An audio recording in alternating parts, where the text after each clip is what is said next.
श्री स्वामी समर्थ मित्रांनो, tension free राहायचं असेल तर या 7 गोष्टी लक्षात ठेवा. जीवनामध्ये काही घटना अशा घडतात की ज्या आपल्या आयुष्याला कलाटणी देणाऱ्या ठरतात आणि आपल्या आयुष्यामध्ये खूप मोठा बदल घडवून आणतात. आज या व्हिडिओमध्ये आपण अशाच गोष्टीबद्दल चर्चा करणार आहोत. या गोष्टी तुम्ही नीट लक्षात ठेवल्या तर तुमच्या आयुष्यात देखील निश्चितच सकारात्मक बदल घडून येईल याची मला खात्री आहे. बऱ्याच वेळा आपल्याला असे वाटते की कदाचित मला ही गोष्ट अगोदरच माहीत असती तर आयुष्यात आपण बऱ्याच वेळा अशा चुका करून बसतो की ज्यामुळे आपला आत्मविश्वास आणि मानसन्मान दोन्ही गमावून बसतो. तुमच्या सभोवताली सुद्धा अशा काही घटना घडल्या असतील तर त्या तुम्ही लक्षात ठेवायला हव्यात. या गोष्टी तुमच्या जीवनामध्ये निश्चितच सकारात्मक बदल घडवून आणू शकतात. नंबर 1, कधीही इतकं साधं सरळ राहू नका की कोणीही येईल आणि तुमचा फायदा घेऊन जाईल. आजकाल आपलं साधं सरळ राहणं म्हणजे आपला मूर्खपणा ठरू शकतो. कोणी तुमचा फायदा घेत असेल तर तुम्ही वेळीच सावध व्हायला हवं आणि त्या व्यक्तीला त्याची जागा दाखवून द्यायला हवी. तेही जमत नसेल तर किमान आपण दुसऱ्यांच्या चालीत अडकणार नाही इतकं आपल्याला स्वतःला सुरक्षित ठेवता यायलाच हवं.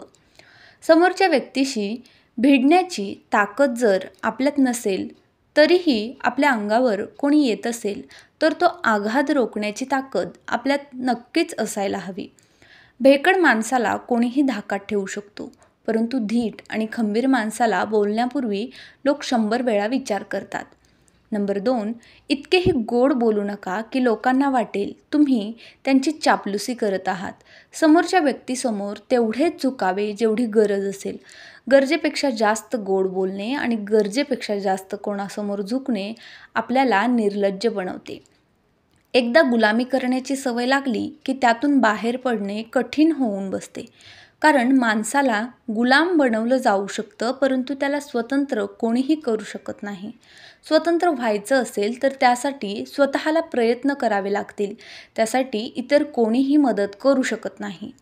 कधीही कोणाच्या मानसिक, शारीरिक किंवा इतर कुठल्याही गुलामगिरीमध्ये फसू नये. कपटी लोक गोड बोलून आपल्याला त्यांचे गुलाम बनवतात.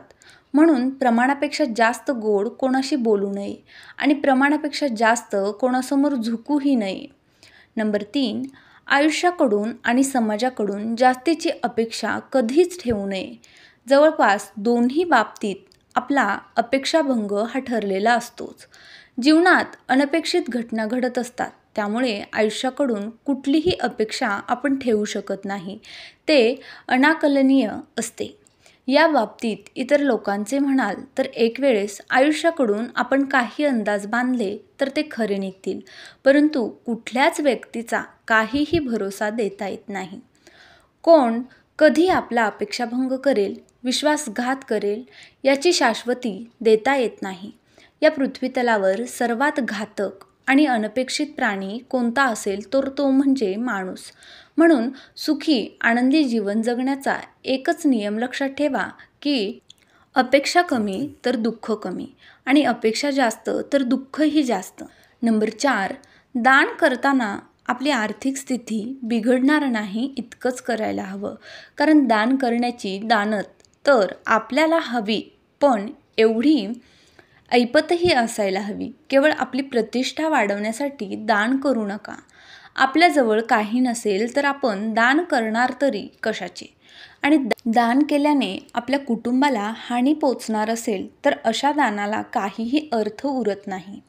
नंबर 5, जीवनामध्ये मित्र असेच बनवावे जे आयुष्यभर आपल्या सोबत असतील.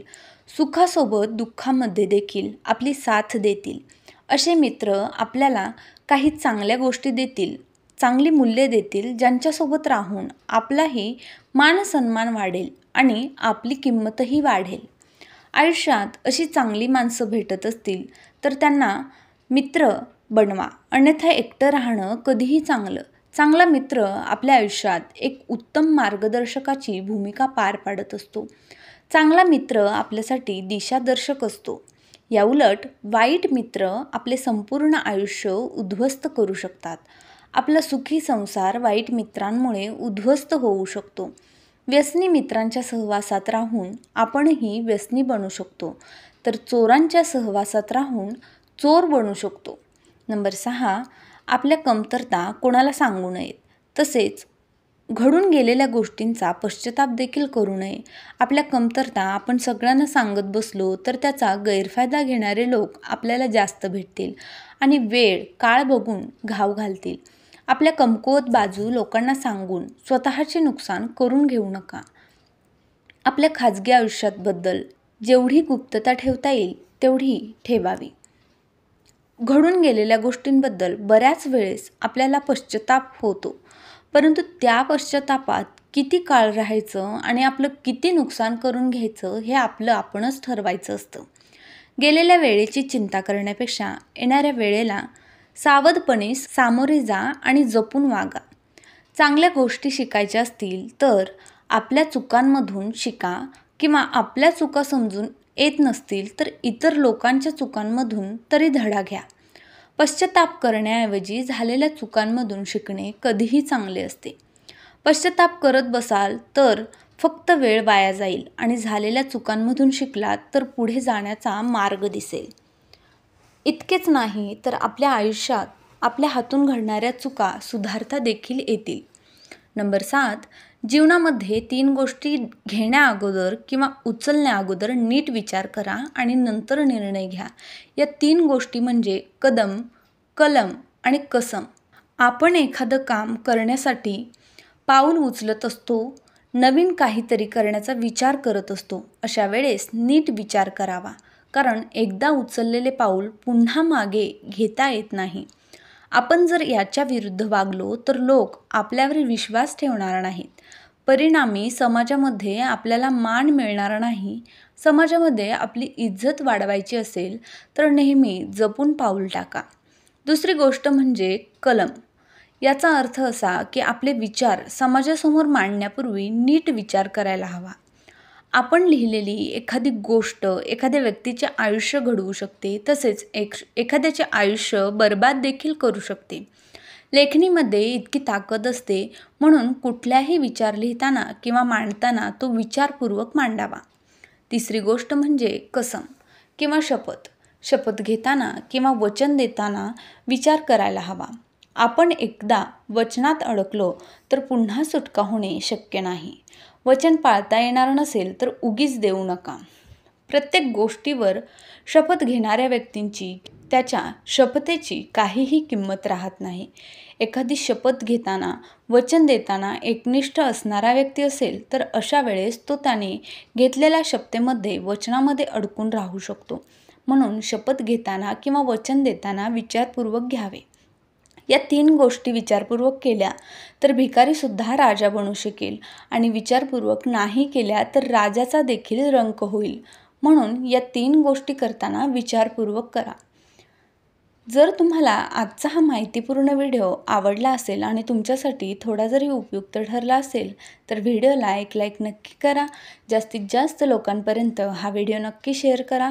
तसेच तुम्ही पहिल्यांदाच माझ्या चॅनलवर आला असाल तर चॅनलला नक्की सबस्क्राईब करा. धन्यवाद. श्री स्वामी समर्थ.